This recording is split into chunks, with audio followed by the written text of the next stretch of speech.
যে খবরের দিকে নজর রাখবো, পঞ্চায়েত সমিতির স্বাস্থ্য কর্মাধ্যক্ষকে মার, বেহাল স্বাস্থ্য পরিষেবার অভিযোগে জনরোষ।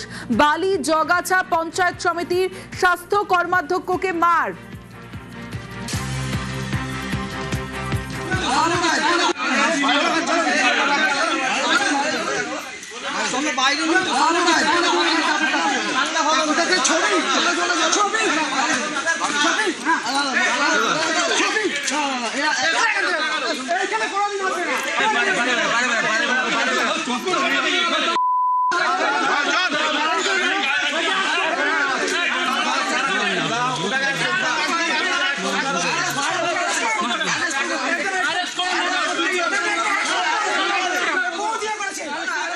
কি হয়েছিল, কি অভিযোগ জানাবে? দেবাশিস রয়েছে আমার সঙ্গে।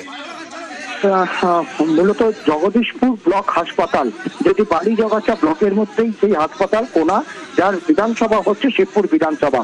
দীর্ঘদিন ধরে এই হাসপাতাল কার্যত মানে কোন রকম কোনো কাজ হয় না। আগে সেখানে প্রসূতি বিভাগ ছিল, সেখানে চিকিৎসা হতো, হাসপাতালে ভর্তি করা হতো, সেখানে সিজারের মতন চিকিৎসা ব্যবস্থা থাকতো।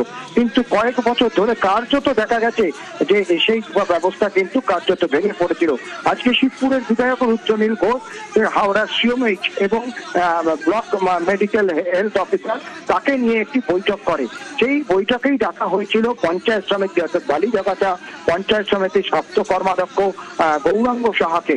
কিন্তু গৌরাঙ্গ সাহা তিনি সেখানে পৌঁছতেই সেখানকার রোগীর আত্মীয়রা যেরকম বিক্ষোভ দেখায়, পাশাপাশি বিজেপি কর্মী সমর্থকরা তারা তাকে ধরে কিন্তু বিক্ষোভ দেখাতে থাকে। কারণ এই পঞ্চায়েত সমিতির তরফ থেকে কিন্তু এই হাসপাতালে বেহাল পরিস্থিতি তৈরি করা হয়েছে বলে তাদের অভিযোগ, এবং কার্যত তাকে গৌরাঙ্গ সাহা তাকে মারতে মারতে সেই হাসপাতাল থেকে বার করে দেওয়া হয়। পরবর্তীকালে লিলুয়া থানার পুলিশ গিয়ে গৌরাঙ্গ বাবুকে উদ্ধার করে সেখান থেকে নিয়ে যায়। তবে অভিযোগ যে বারবার করে এই হাসপাতালের উন্নত পরিষেবা দিতে বললেও পঞ্চায়েত সমিতি এবং বালিজগাছা ব্লক কার্যত নির্বিকার ছিল, কোনো কাজ করতো না।